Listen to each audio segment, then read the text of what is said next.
Oi pessoal, tudo bom com vocês? Espero que todos estejam bem. O vídeo de hoje é importantíssimo. Criança interior.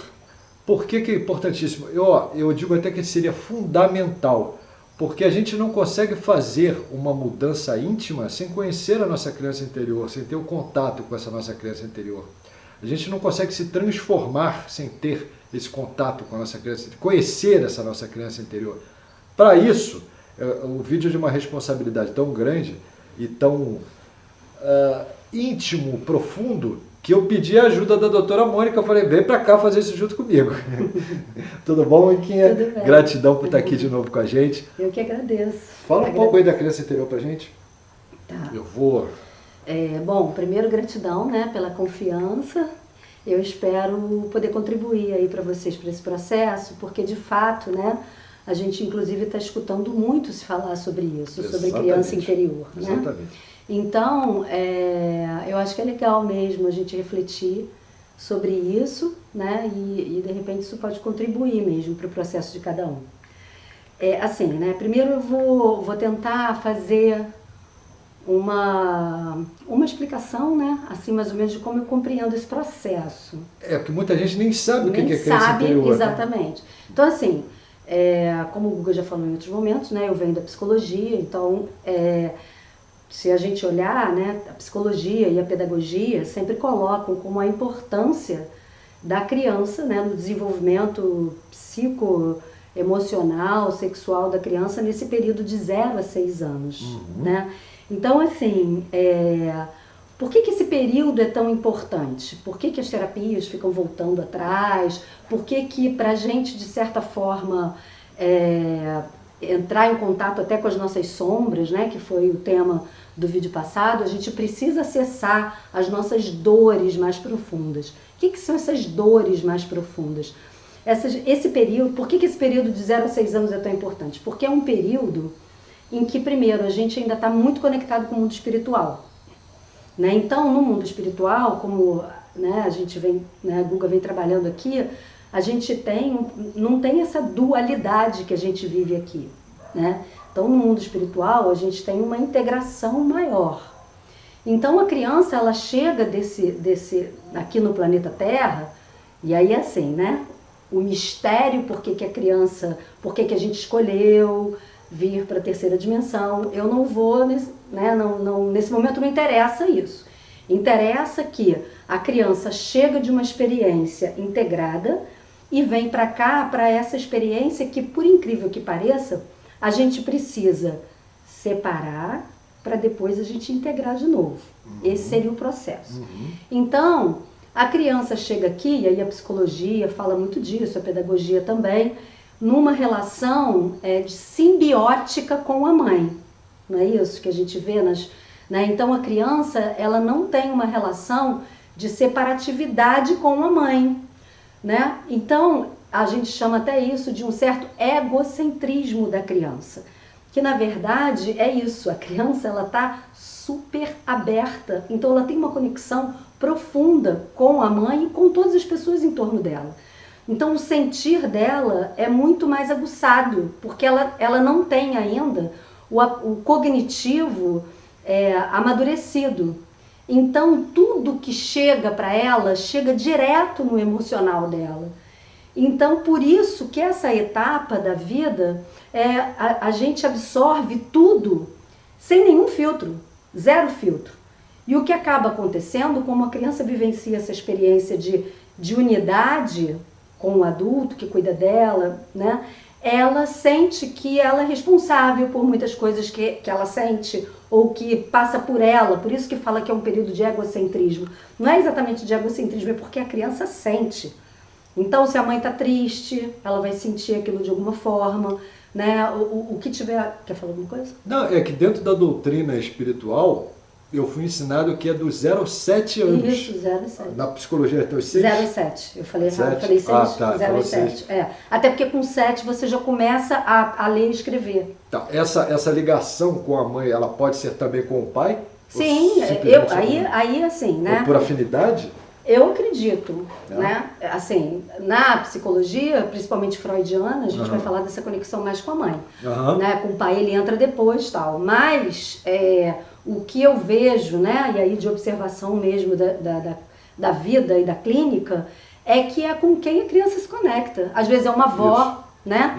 Às vezes você tem uma conexão profunda, às vezes um tio que ocupou a função de cuidar. Porque o que acontece? Se a gente pega um bebezinho humano e deixa ele ali, ele morre, diferente de um cachorrinho, por exemplo.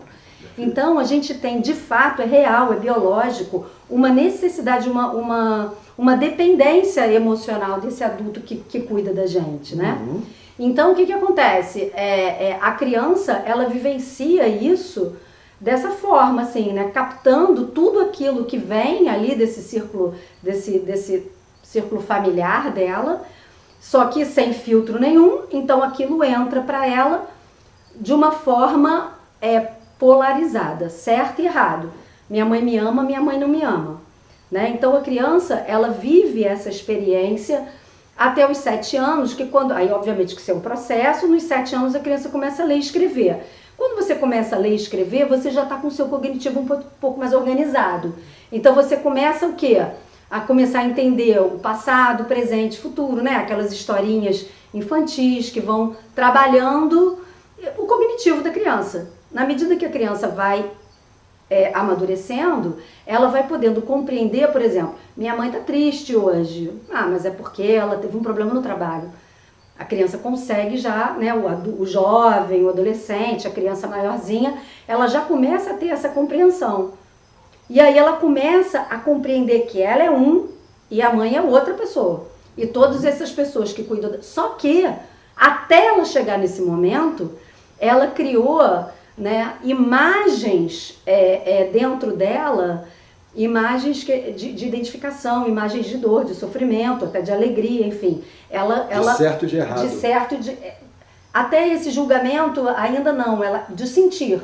Aquilo... Mas vamos supor, nós que somos pais, a gente tem que fazer a nosso convívio familiar o mais saudável e sadio possível. Sim. Porque se o pai bebe ou briga com a mãe ou tem discussão em casa, a criança cresce achando que aquilo é normal. Isso, pode ser.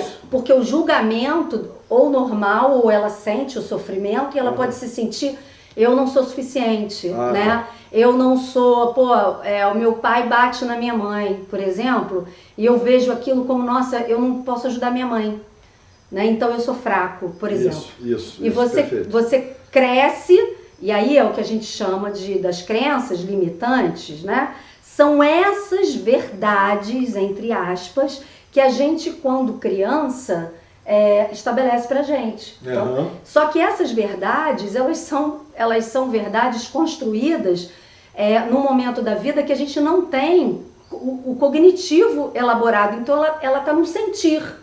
E esse sentir, ainda muito conectado até com esse sentimento de que tudo sou eu, né? Tudo está em mim,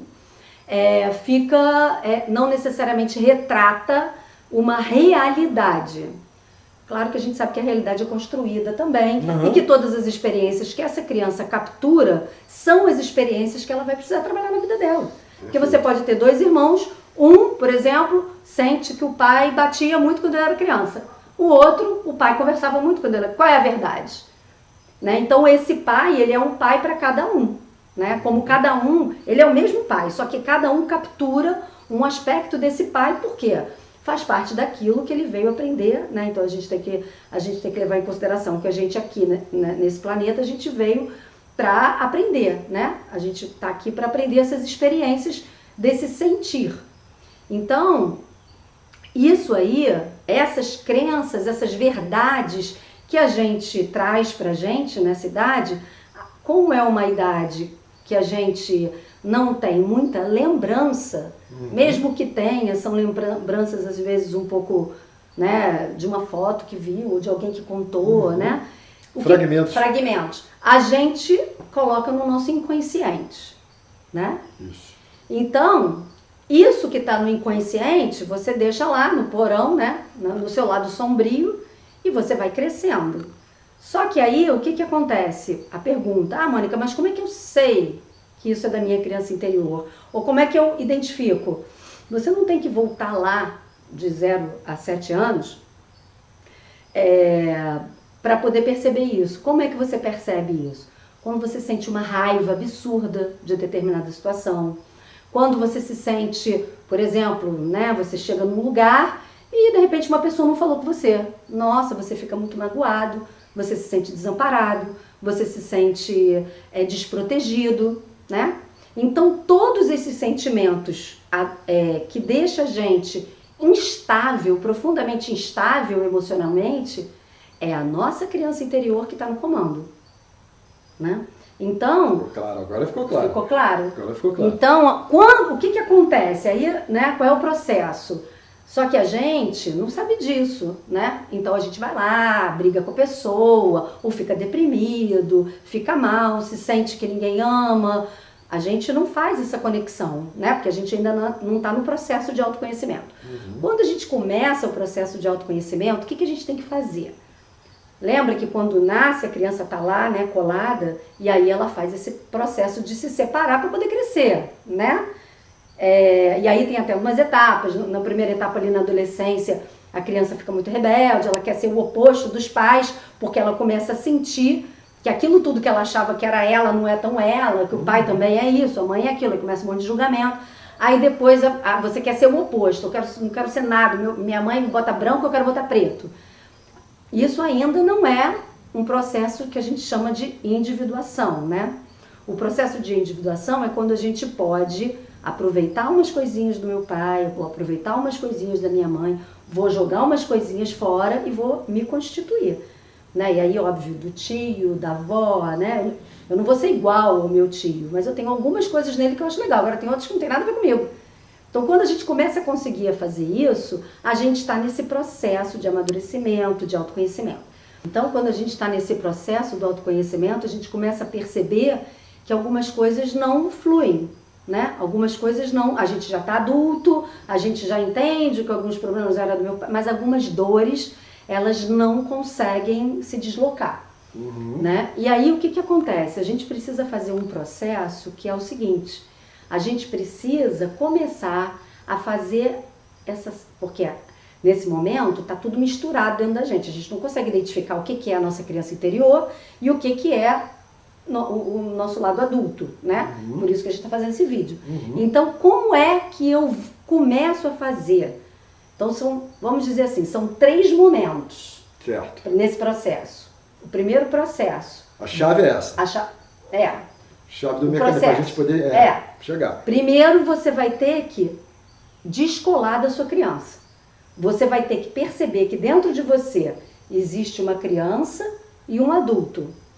E melhor ainda se ainda tiver um eu superior, né? Então aí aí é incrível, né?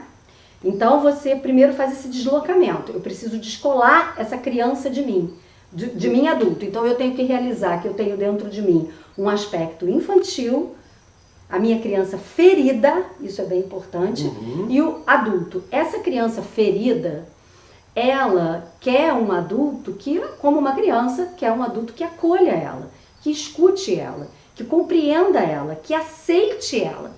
Na medida que você consegue fazer isso para sua criança, ela vai se transformando numa criança ferida para uma criança iluminada. E o que é uma criança iluminada? É uma criança com vitalidade, coragem, diante dos sofrimentos da vida, ela levanta, cai e levanta, né? Uma criança que sabe conversar com o medo dela, né? Se eu estou com medo, então usa o medo ao favor, né? A favor de si, do seu crescimento. Isso é lindo, né? Super lindo. Mas como a gente faz isso? Voltamos para essa questão, que é o ponto da coisa. Isso é importante. Então, como é que eu faço isso? Quando eu, sei lá, vou imaginar uma situação. Vim visitar minha família, aí, de repente, rola uma piada, né? Uma piada, sei lá, dá uma piada falando alguma coisa, né? Sei lá, Mônica sei lá, Mônica é muito durona, vamos imaginar assim. Aí, Mônica fica muito chateada, fica muito raivosa, sabe? Aí, tipo, fecha a cara, aquilo ali tocou, como assim? Tá dizendo que eu sou durona, não sei o que. Aí vira e fala assim, por que você tá achando isso? Cara, você é muito pior do que eu, você sempre foi assim, e começa aquela briga de família, né? Isso é a Mônica totalmente embolada nessa criança, né? É a Mônica sentindo aquilo sem parar e identificando dentro dela. Então, vamos voltar para essa cena, imaginar a Mônica de novo, chegando nesse ambiente, vendo as piadas, não sei o quê, olhando e percebendo que está dando ódio no coração dela. Tá subindo aquela raiva a fim de dar logo um soco na cara da irmã. Então, respira, né? E primeiro ponto é identificar. Antes de eu ir lá e tomar satisfação com a minha irmã, o meu marido, minha filha, quem foi que, né, fez aquele comentário que me agrediu, antes eu tenho que acolher essa raiva em mim. Porque se me machucou desta forma, é porque é algo que tocou nesse lugar que é do sentir, que é desse lugar que não tem muita explicação racional. Então, quando a gente acessa essa dor, né? Porque uma situação dessa pode virar, às vezes você chora, né? Você bate no outro, pode... Então, quando acessa essa nossa dor, o nosso movimento pode ser de partir para uma agressão ou de, né, ir para dentro. Num primeiro momento, ir para dentro é até melhor. Mas esse ir para dentro ou ir para fora, ele precisa de ser muito observado. Isso que eu vou falar para vocês, a gente pode fazer sozinho? Claro que a gente pode. No processo de meditação, né, de respiração, de orar e vigiar, e de estar muito atento aos seus sentimentos, perceber o que está nos seus sentimentos, o que é dos seus pensamentos. Tudo isso a gente pode fazer sozinho. Mas quando a gente está num processo de terapia, a gente também vai levar esse... Cara, eu fiquei com ódio profundo lá da minha irmã. E aí você vai identificar. Da onde vem isso? Aí você vai lá na tua infância. Aí não precisa nem ir na infância. Eu identifico, cara, porque quando ela faz isso parece que eu sou uma pessoa muito ruim, né? Eu me sinto uma pessoa muito ruim.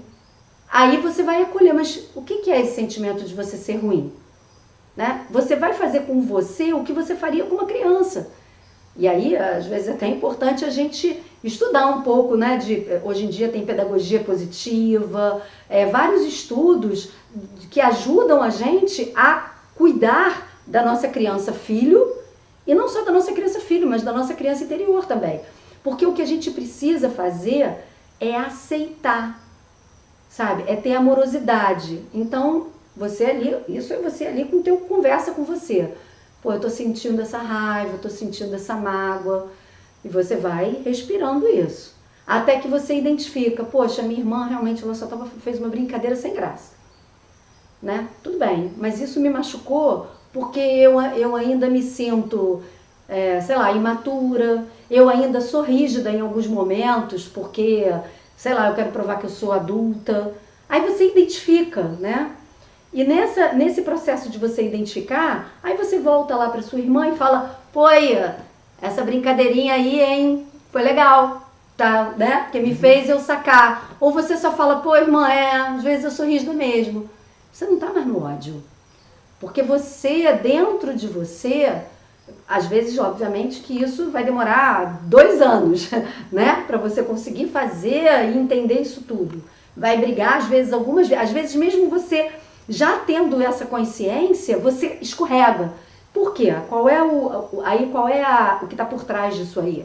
É a gente compreender que tudo que nos afeta, tudo que nos afeta tem a ver com a gente. Essa é a parte mais difícil da gente compreender. E fundamental. Fundamental. Então, se eu estou assim, e muito importante nesse processo que a gente está passando planetário. Porque, por exemplo, né, aí a gente está vivendo situações de violência graves aí, né, no planeta. Então, quando eu me identifico lá com aquela dor, ou quando eu entro no desespero, ou quando eu tenho que primeiro, né, olhar quais são as guerras que eu trago dentro de mim, Quais são as violências que eu trago dentro de mim?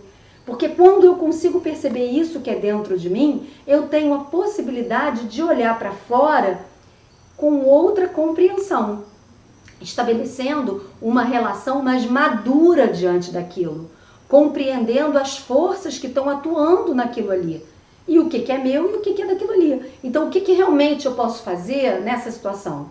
Então, para a gente mudar a nossa frequência vibratória, né, a gente precisa fazer isso que ele chama de reforma íntima, que é fazer esse acolhimento. Então, essa criança traz uma raiva no coração dela, por exemplo, porque nasceu um irmão. Isso é típico, né? Só que a pessoa não tem essa consciência, mas quando esse irmão chegou, ela se sentiu desamparada, ela ficou com um sentimento de que não era amada, e aí ela traz isso para toda a vida dela. Aí ela vai ter um namorado, o namorado vira para ela e fala assim: poxa, hoje eu vou ser com meus amigos. Ela entra na dor, no abandono, ela entra nesse lugar. Aí ela vai cobrar pro namorado, né, a coisa numa dimensão absurda. Né? E aí outras práticas que ajudam é a comunicação não violenta também. Porque às vezes, se você identifica que isso é uma dor antiga sua, que não tem exatamente, você pode até virar pro namorado e falar: poxa, você vai lá jogar futebol, mas só pra, né, eu queria que você soubesse que eu gostaria que você ficasse comigo hoje. Seria ótimo, né? O que você me ligue quando chegar. Você consegue dizer para o outro o que você precisa, não culpando o outro, mas se responsabilizando. E se ele não ligar, ou se você vai compreender o que é isso dentro de você. Porque você está entendendo que essa dor é sua dor, né? Então você começa a estabelecer relacionamentos mais maduros, em que você sai daquele lugar de fragilidade que a criança tem, de desamparo, né, em de que o outro ele é que dá o norte, e você passa a se responsabilizar pela sua felicidade, né, pelos seus limites. Então, diante de um medo, um adulto maduro, ele não vai virar e falar assim: não, autoestima não é o cara virar e falar assim: pô, não tenho medo de nada, vou lá. Isso é imaturidade. Isso é a criança que sempre precisou mostrar que era maior do que ela. Porque assim, é real, o medo existe. E o medo faz com que a gente precise tomar cuidado diante de algumas coisas. O medo salva a gente, né? Então, poder saber qual é o meu limite. Tudo bem, eu poderia ir mais, todo mundo fala que eu poderia ir mais, mas eu posso vir até aqui. Aí, aos poucos, você vai conquistando. Isso é maturidade. Isso é você acolher. Você não vai virar para sua criança e falar: ih, que besteira, medo o quê? Vai lá. Não. Você vai falar: tá com medo? Então eu vou esperar um pouquinho. Eu vou acender uma luz. Eu vou respirar. Tô com raiva? Peraí. Eu não preciso ser uma criança birrenta que vai me atacar no chão, atacar o outro. Eu vou me acolher. Mas eu não vou desvalorizar isso que eu tô sentindo. Não. Né? Eu vou acolher e me escutar e buscar fazer coisas para me nutrir. E aí, com isso, essa também é outra virada da chave, que é muito importante do meu ponto de vista para esse momento planetário, que na medida que você vai fazendo isso, você volta a integrar. Essa criança deixa de ser criança e passa a ser a sua parte divina. Né? Perfeito. Então é lindo isso. E o eu superior, aí assim, que é o que eu escuto hoje de muitos adultos, né? Mônica, mas o meu adulto está tão cansado, né? Eu estou desnutrido, eu até percebo tudo isso, mas eu não sei o que eu vou dar para essa criança, porque eu não tenho o que dar. Isso, né, acontece muito mesmo, né? Porque é que acontece também com nossos pais. Eles dão o que eles podem pra gente. Então, muitas vezes a gente também sente isso com a gente mesmo, né? Isso. Caraca, eu tô esgotado, não aguento mais. Aí entra o eu superior, né? Aí entra, aí cada um de vocês vai buscar essa conexão com a espiritualidade. Porque é a espiritualidade que vem, né, intuir esse adulto. Vem nutrir esse adulto. Que aí pode ser o meu eu superior, pode ser o meu anjo da guarda, pode ser os meus orixás, pode ser Jesus, enfim. Aí cada um, né, pode ser um cristal, pode ser a mãe natureza. Pô, eu tô me sentindo desnutrida, eu vou plantar, né, os elementos da natureza. Cada um vai começar a buscar o que nutre e fortalece o coração para que eu saia desse lugar de vítima e consiga ter um lugar mais ativo, né? Um lugar em que o feminino e o masculino dentro de mim estão em harmonia. Né? Então, assim, eu tenho um lugar ativo em que eu faço movimentos, que seria o masculino. E eu tenho um lugar também passivo de aguardar os acontecimentos, né? As coisas se desdobrarem. Exato. Então, eu vou saindo desse lugar de ansiedade, de uma série de coisas que essa criança imatura leva, quando ela pega o controle do carro, né? Vai dar o carro para uma criança, começa a bater em tudo que é canto, a gente amorosamente tira ela desse lugar e coloca ela no lugar que ela tem que ter, que é de alegria, espontaneidade. Então, quando a gente está falando disso, alegria, espontaneidade, criatividade, a gente está falando da nossa criança divina. Isso aí, perfeito. Eu estou fazendo uma comparação com os ensinos espirituais, eles sempre pedem para a gente ser proativo, não reativo. Eu estou fazendo uma comparação com as coisas que você está falando.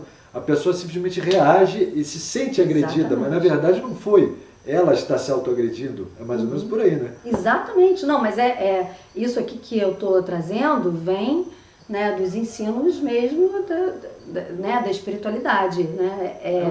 A gente praticar isso, muito, né? muito onde que as coisas se encontram, né? Pessoal, espero que vocês tenham gostado. Eu vou deixar o telefone da doutora Mônica aqui. Se vocês tiverem alguma pergunta para fazer a respeito da criança interior, vocês podem fazer diretamente para ela. Ela tem grupos de estudos que ela está formando e está todo mundo estudando junto, ela está auxiliando. Ela também faz atendimentos individuais. Tudo que vocês precisarem, mas a respeito da criança, porque às vezes eu dou o telefone de um convidado aqui, ele liga para saber sobre ET, sobre outro planeta, não. A respeito da criança interior, a respeito das luzes e das sombras, vocês façam direto.